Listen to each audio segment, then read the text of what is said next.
हामी ससुरालीमा दसैँको टिका लगाएर बागलुङदेखि बुटोलको लागि फर्किरहेका छौँ। यतिखेर हामी सुन्दर नगरी पोखराको हेम्जामा यात्रा गरिरहेका छौँ।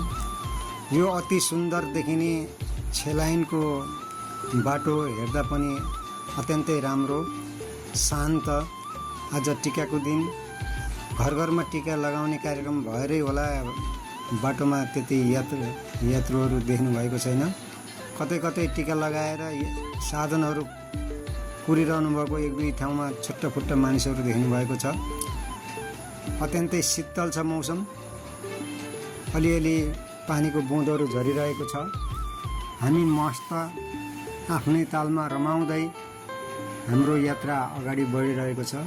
साँझ 5-6 बजीसम्म हामी पोखरा, स्याङ्जा, पाल्पा हुँदै बुटोल पुग्ने हाम्रो कार्यक्रम छ।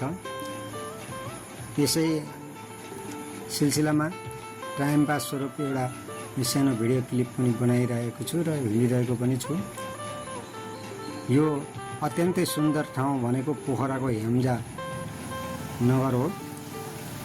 अब यहाँदेखि बागलुङ बस पार आउनलाई झन्डै 5 किलोमिटर जति छ। यसरी